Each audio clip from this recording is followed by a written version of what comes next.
Thanks, everyone. Hope you enjoyed your lunch. Okay, we have 3 amazing success stories that are truly inspirational. Our first, his name is John Day. In 2016, John lost over 80 pounds with a low-carb approach. For the past 3 years, he's kept the weight off and overcome the addiction of food. He has been an inspiration to those around him and enjoys helping others focus on their health and the food that makes them thrive. Please welcome John Day. And he's local, by the way. And I'm local. Thank you. How's everyone? Lunch was fantastic. They only gave me 10 minutes to talk, and I like to talk, much like Jimmy, so that's going to be hard to stick to. Much like Jimmy's story, I'm not a PhD, I'm not an MD. I know it's going to come as a surprise. I am a professional model. Why y'all laughing? That's true. And, you know, hey, I'm just here to share my story. You know, a little bit about myself. Growing up, I was the really skinny kid. I actually almost had to have customized pants made for me because my waist was so small that my mom could not find pants to actually fit me. And then I got a Nintendo. It all changed. So that was kind of my evolution into no activity, all of that. And of course, growing up in the 80s, 90s, like everyone said previous to me, is that the nutritional stuff you were getting was not the right way to do things, although you were taught it in school and your parents were taught it. So I grew up not really knowing what to do. By the time I graduated high school, I was probably around 350 pounds. And I was unhappy, I was lazy, I didn't have any motivation. And so I was like, you know what, I'm gonna change it. I'm gonna lose the weight. And I did. I lost over 100 pounds right after I graduated high school. And I got to the end and I was like, yes, I'm awesome. And 6 months later, I gained most of it all back. And then I did it again, and I gained it back. I did that 5 times. Some of you have probably been there. I mean, raise your hand if that's been you. In this room, right? So, for me, it's so deflating that you work so hard for something and then you gain it back. What am I missing here? What is going on? And then, of course, as time goes on, you know, get married, and we had a son, and you know, life just kind of gets busy, and you kind of put your health on the back burner instead of the forefront of who you are. And I can remember in 2015, December 2015, I went to the doctor for just a checkup or whatever. I think I might have a cold or something like that. And the doctor was like, oh, has anyone ever told you you have high blood pressure? Like, we should probably talk about medication. And I kid you not, I looked the doctor in the face, I said, I will never go on blood pressure medication. I will figure this out on my own, doing it some other way, because that is not a road that I want to go down. And at that very same time, my good friend Jess Dudley, who's going to speak in a little bit, had just went on a journey herself with the keto diet. And she posted something on Facebook that said, I want to mentor 2 to 3 people. And I called her up and I said, I don't care if you have 3 people, I'm one of them. Because I don't want to change this. I don't have any energy. You know, my son's 6, 7 years old. What does he want to do? He wants to throw the football. He wants to play. All I want to do is sit on the couch. So now I am actually affecting my son's childhood based on the decisions that I'm making and killing myself with the food that I'm eating. I have no energy, and I'm affecting what he's going to think about his relationship with his father when he's 16 years old. I didn't want to do that. So I said, I'm on board. Whatever it is, I got to figure it out. And so we started that journey in 2016, and then I lost all that weight in 2016. When I got to the end of 2016, I got a little scared because I thought, I've done this before. When does it come back? And it's a mental game that we play with ourselves that, hey, you know, I'm not really sure, like, how am I going to push past this? Because how many people, we all raise our hands, and a lot of us don't have champions in our life that are saying, oh, you can do it. Most people expect you to lose the weight and get healthy, and then they expect you to gain it back. Every time. So I made a commitment at the end of 2016 that there was no way on the face of the planet that I was ever going to gain that weight back. And through this journey, I've learned, let's say 3 things. I've learned a lot, as we all do. I learned a lot today. I feel like I need to go back to college. I need to get something, not an MD because that's a lot of money. So I learned a few things.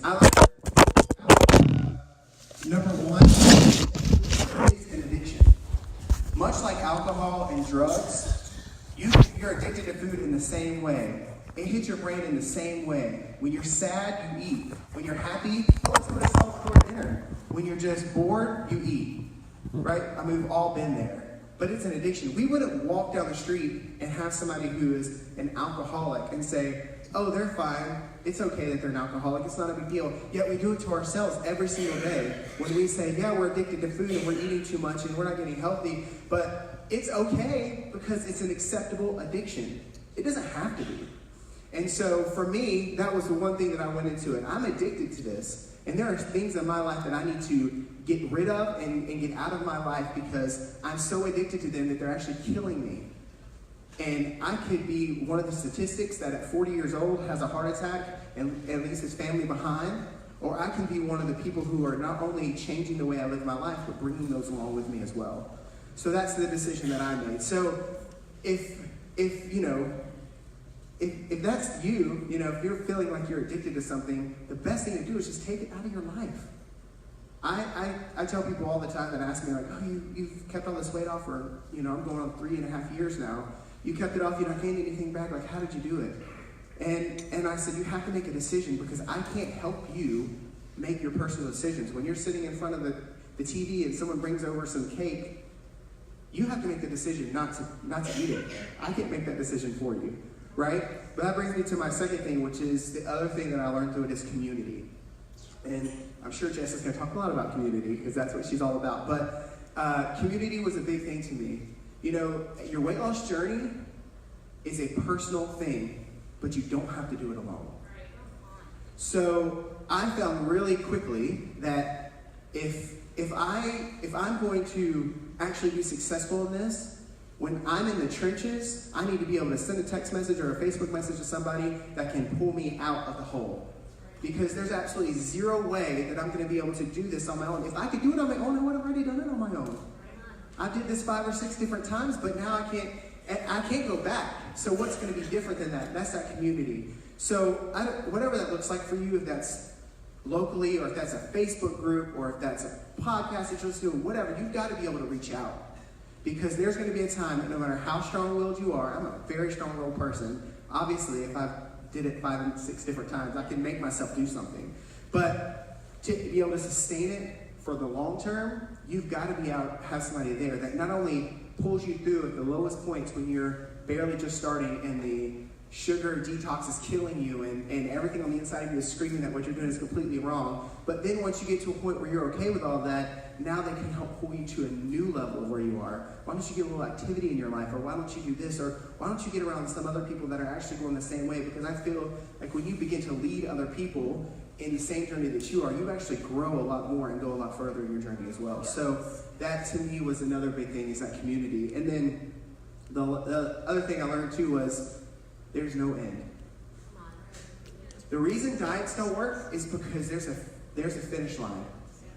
If you are looking for a finish line, if you're like, man, I'm going to lose 100 pounds, and then I'm going to be at the finish line, and then everything's going to be fine and dandy, and I'm going to be able to go back and do everything and be back like I was before, it's not going to work.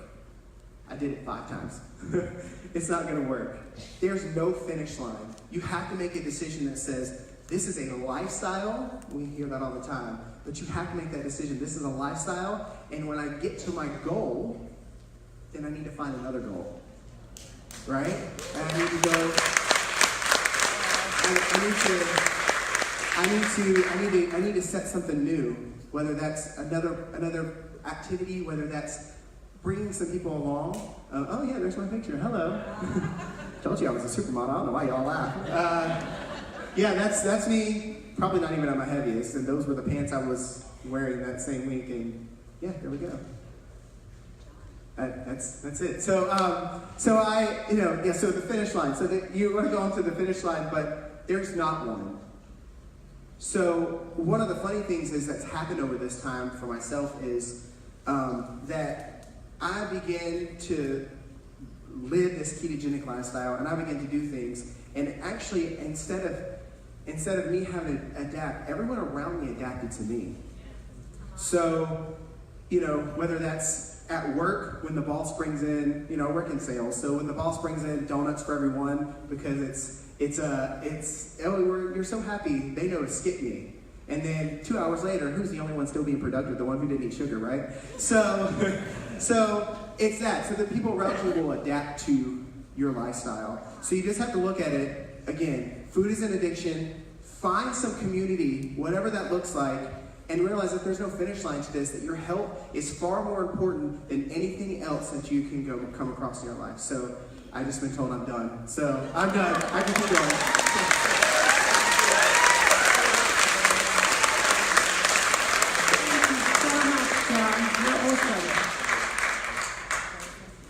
Okay, our next success story's name is Kim Calhoun. Give it up for Kim. After losing 110 pounds in 13 months, our next success story comes from a normal, everyday wife and mother wanting to share her journey from lifelong struggles with weight and obesity to a life free from food addiction, pain and shame that she has found in the ketogenic lifestyle. And in 1 second, you can actually go ahead and welcome Kim Calhoun.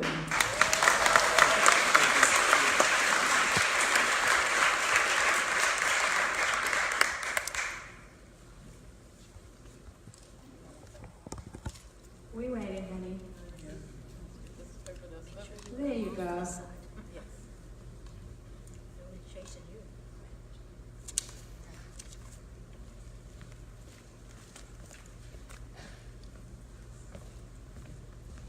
Hey, y'all, give it up for Dak for having us all here today. We worked really hard to bring this to us here in this area, and haven't we had a great day with all these great speakers?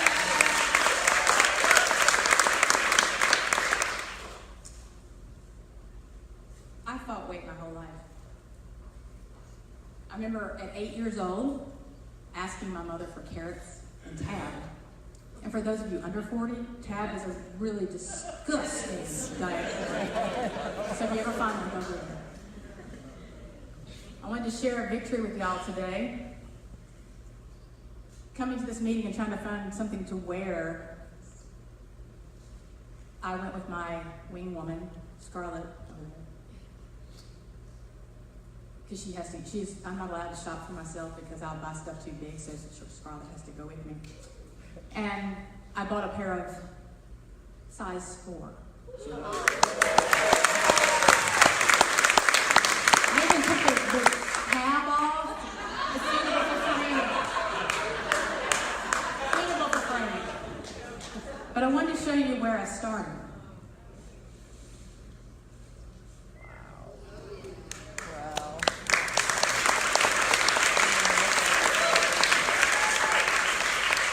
Those are size 24 jeans.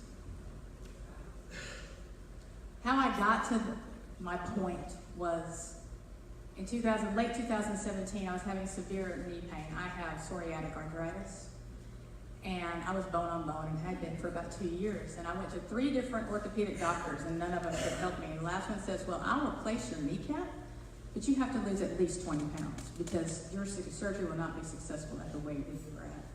I weighed 260 pounds. So I was like, okay, I've lost the same 20 pounds 50 times. Certainly I can do that, I thought, for the 50th time. And then I went to my regular physical, and they took blood work, and my A1C was 6.4, right on the cusp of full-blown diabetes. I knew that I wanted to keep my feet for my whole life. I knew that I didn't want to be blind. I knew that I didn't want to end my life in renal failure. I did not want to be diabetic. But I didn't know how I was going to lose the weight to do that. I had no idea how to reverse that. Yeah, I didn't know about keto at the time. So this is not just a physical journey for me. It was a mental and especially a spiritual journey for me. I don't know how many of you in the room have faith, but I do. And I had to get down on my face before God because I couldn't get on my knees because it hurt too bad. And I prayed this prayer. It comes from the Bible, 1 Corinthians. It says, your strength is made perfect in my weakness. Here is my weakness, and I lay it at your feet. I could not have done what I have done without the power of my faith. And I start that story every time because I want you to know where my head is. Because it's not just a diet. It's not just an exercise plan. It is a change in your life. It is a change in your mindset. That's where permanent weight loss comes from. So how did I get on the keto train? I was flipping through my Instagram. Just flipping through, not doing anything special. And I came across an Audible ad that said, the obesity code, how to lose weight when you can't lose it. Dr. Jason Fung. I said, oh, let me download that immediately. So I downloaded it and I absorbed it. And every 2 seconds, I'm going, that's me. That's me. That's me. This is what I need to do. And so I didn't waste any time. I went straight on the keto train. And that's where my journey began. And the thing you have to remember about carbs and sugar is that the people have stated, especially as our medical people have stated, it is as addictive as crack cocaine. It is an addiction like any other, like alcohol, drugs, smoking. It is the same addiction. And you have to fight it as substance abuse. Call it what it is. I was abusing sugar and carbs for emotional response. I've traded that in now. I've traded that in now for food as medicine and food as fuel instead. And I'm free. I am free of food addiction. I don't have that anymore. If you think, you say to yourself, I don't think I'm addicted to food. I'm addicted to sugar. Well, let me just go ahead and tell you that, the Nile ain't just a river in Egypt, okay? The moment you say to me,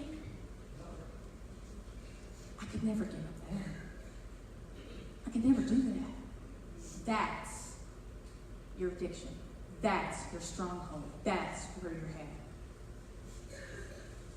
That's the place where you need to come to grips with what you're doing. The other important thing I think that to tell you about weight loss, permanent weight loss, is you got to find your why. And your why cannot be about a size 4 pants. Your why can't be for a spouse. It can't be something untangible like that, something surface. You can't want to just look better. It's got to be deeper than that. You've got to want to watch your grandchildren grow up. You've got to want to not have your feet cut off because you're diabetic. It's got to be a compelling reason to keep you going when things get tough. Because it will. There's some days that aren't fun in the weight loss world, weight loss journey. They aren't. Just being real. You've got to have a strong why. And sometimes soul searching for that is hard because it requires us to think. It's not about instant gratification. We live in a society of instant gratification. Permanent weight loss is not instant gratification. It's work every single day. It takes consistency and work and an overwhelming why. Why am I doing this? What is my why? Because without a really solid why, you're not going to stick to any diet plan no matter what it is. It's got to become part of your being. Change is hard, right? We talk about lifestyle changes because you're doing this for the rest of your life. My friend Scarlett has a great shirt on today. It says keto isn't a diet, it's a lifestyle. I love that shirt. The thing I can tell you, and somebody else said this too, and I agree with it wholeheartedly, is don't wait till Monday to make these changes. Start right now. Right now. Say no more right now. I saw this great graphic on to read you. It says, making the choice to say no. I already know what this tastes like, and this is not the last chance I will have to eat it. I am stronger than food. It does not have control over me. The desire to eat this will press, and when it does, I will feel stronger and more motivated knowing that I was in charge of what went down today. This food isn't bad, but my body doesn't feel good when I eat it. And I deserve to feel good. If not now, when? Let me tell you what, if you're struggling, struggling is not failing. You only fail if you quit. The struggle is not failing. Everybody struggles. Did you know that diabetes is the 7th leading cause of death in the United States? Number 7. Probably going up as we speak. And it can be reversed. My A1C was 6.4, it's 5 now. It's 5. And it ain't going back up. No time soon. You want to know exactly what I do? The Westman plan, I dearly love. That's what he aspires, what he says to do for the diet when he's going to present that to y'all. That's how I eat every day. Real, whole foods. Just in the manner that he presents it. Real whole foods. I also do intermittent fasting. I'm a 16-8 faster. Most of the time, I do occasionally a 24-hour fast. I do exercise, but like people say, it's not about weight loss, it's about how I feel. And because I did have my kneecap surgery, I went ahead and had that after I lost 80 pounds. And let me tell you what happens when you exercise and you prepare for that. Within 1 month, I had 120 degrees flexion, which is normal flexion. Within 2.5 months, I had 140 degrees flexion. Now it's even more than that. My doctor was amazed. On New Year's Day, 2 months after I had knee surgery, I hiked 7 miles in Fort Yarmouth State Park. Tomorrow, I'm running my first 5K.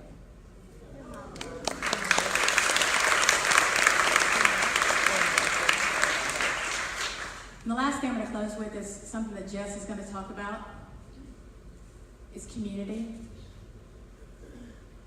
Jess is my mentor, my friend, and one of the greatest motivators of human beings I've ever seen. I'm so lucky to have her in my life. I'm so lucky to have my friend Scarlett. She's my wing woman. She's been with me the whole time. She came up with the group name that we use in our group called Hunger No More, KNOW. You have to have those people to hold your hand and say, come with me. If it's tough, I'll pick you up. Community is so important because this is not just a physical thing. It's a mental thing. It's an emotional thing, and it will be with you for the rest of your life. So find people who think like you do. Find people who are willing to text you at 2 in the morning if they're having a bad day. Find those people who are willing to get up with you at 5 o'clock in the morning and go to the gym. Find those people. They exist. They're all in this room. So many people in this room that I know that are giving, loving people who just want to do right by others.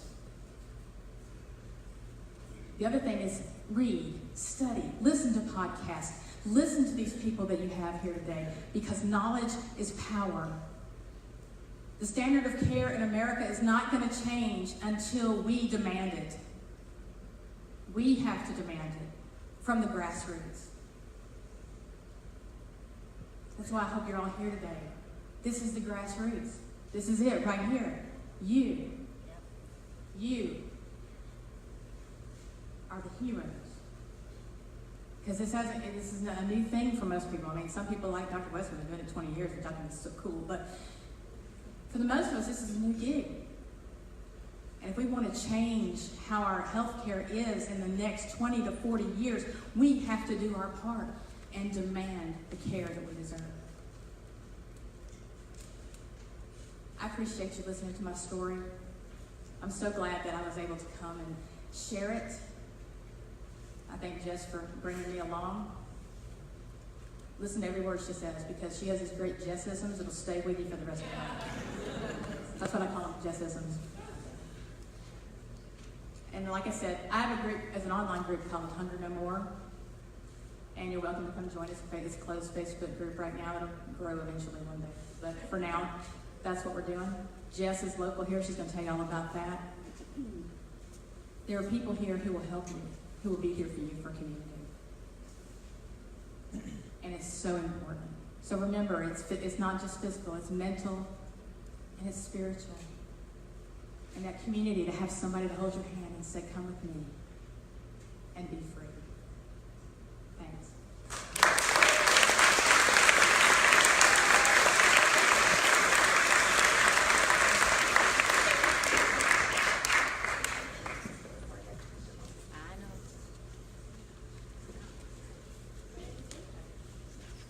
Oh my gosh, tears, guys. Honestly, when I hear these stories, I just get goosebumps. I mean, what a wonderful inspiration. Our last success story of the day, for those who don't know her, is the beautiful Jess Dudley. In 2015, Jess lost over 75 pounds on a low-carb lifestyle. For the last 4 years, she has established herself as a local health influencer and community builder. Her passion is restoring hope and bringing help to those on a low-carb journey. Please welcome Jess Dudley.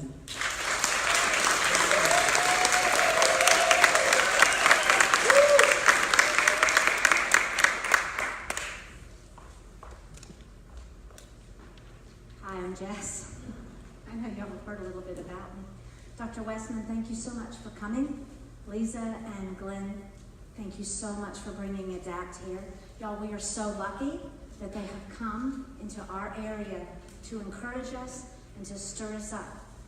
They need back from us. We are the grassroots. They need us. They need us to change our lives, to get behind them and get behind this movement of changing our food. Because I believe Dr. Westman said that there's power, food is powerful. When you change your food, it's even more powerful. Well, here's your Jessism. I changed my food and it's changed everything. I changed my food and it's changed everything. So I go to church here for 20 years. And I'm going to try to quickly tell you my story and leave you with an invitation. So 5 years ago, I weighed over 230 pounds for the third time, like John. Get it all off, put it all on. Get it all off, put it all on. I used to sit back there. We called that the cave. We still call that the cave. It's very well lit today, but I sat back there because I was full of shame. I'd given up on myself. I got so tired of fighting food that I just gave in to food. And in my body, processed carbohydrates, sugars, starches, they move in and stay. They don't get pooped out. They stay. And that's my husband, Keith, and he's never gained an ounce in his life. He's like Dr. Jockers, like 104 pounds. He's right down here, he's gonna blow away. And he's like, it's okay. I'm like, you don't even count. You know, he's keto, I don't think it's fair. I just have to tell you, he came home 4 years ago and said, I want to do keto. I said, no, that's my diet. It's very true. He will tell you. He's keto because it makes him feel good, and he's 62 years old, and he works hard outside year-round. And he's on roofs, and I don't want him falling down, so he needs the mental clarity. So I used to sit in the back. I'd lost my hope. I was losing my life. And I hid in plain sight as fast as I could. And I could get from that door to my seat without speaking to a soul. And this is my church. But I was like, all right, I'll see you later, fine. And then a friend asked me to go low carb again. And I was the expert, you know, you've done it before, let's do it again. So I did it again.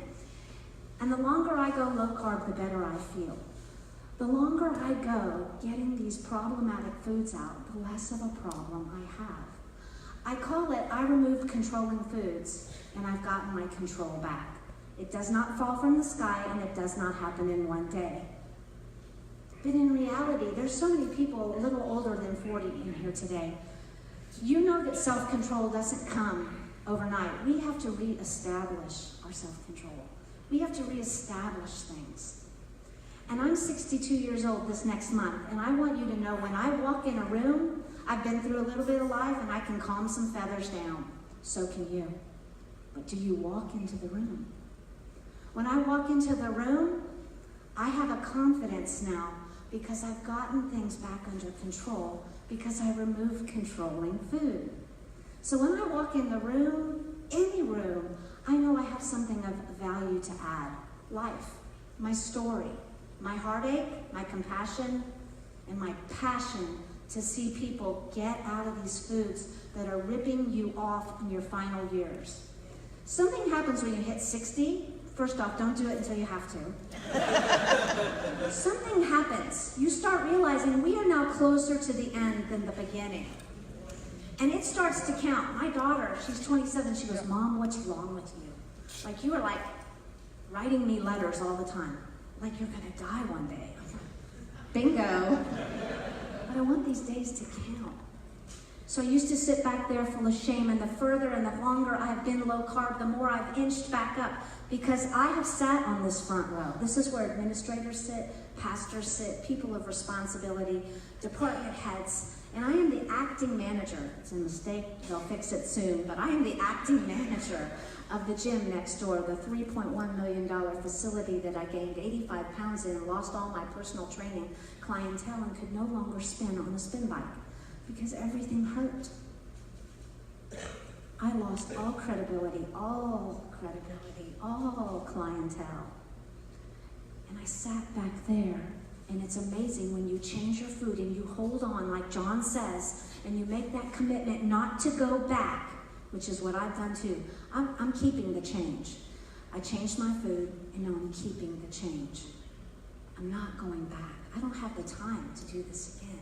If you are fighting, if you are in a battle, if you are hurting, I guarantee you, if you will keep fighting, you can make some progress. And here's the invitation, because we have one for you. When the ADAPT team, Lisa, reached out to me via email, we got to talking, and I said, so if you come into the area and you stir up the grassroots, what are you going to do when you leave? What are you leaving in place? Because if maybe they're better than I am, but I couldn't do this alone. If I could do this alone, I'd be skinny and I would not be here today. But I am not able to do this alone. Matter of fact, I believe I'm here today because a lot of you were involved in my life, and it keeps me honest and it keeps me trying. There's something powerful about knowing you can show up strong for others. And I want to be strong for you, my friends. There are many of you in this room who've met me, seen me, come to one of our groups, and you're still dieting, you're still fighting, you're still trying. One girl comes up and says, who stays on a diet 2 years? And she goes, I do, because you don't let go of me. So on February 26th, it's a Tuesday night at 7 o'clock in this building, they're gonna let me do one more thing around here. We are going to have a post-adapt meetup, a small group. If you've been out there and you have given us your email address, you know, the funny glasses, the find your food, if you have done that, I'm going to email you. You might be on the wrong list right now because I don't know how to run the thing. So you might get an email on Monday morning. It's my Monday morning motivational email. I'm sorry, we'll get you off that list. But I'm going to send you an email and invite you to continue the conversations you've started today.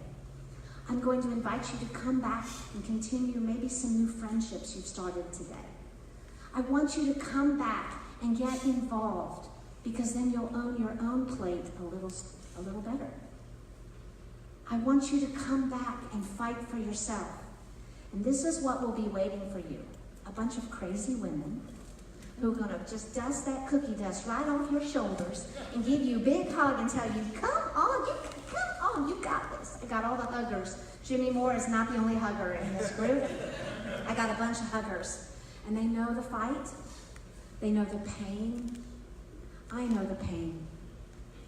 I know how bad shame feels sitting in the dark, in the corner. I also know what it is to change my life, change my food, and keep the change. So I'm Jess Dudley, and this has been an amazing honor. And I thank you so much for coming here. And you better all show up. I better have the biggest problem on my hands. I'm trying to figure out what to do with all of you on February 26th at 7 p.m. And don't delete me from the email list. Thank you very much.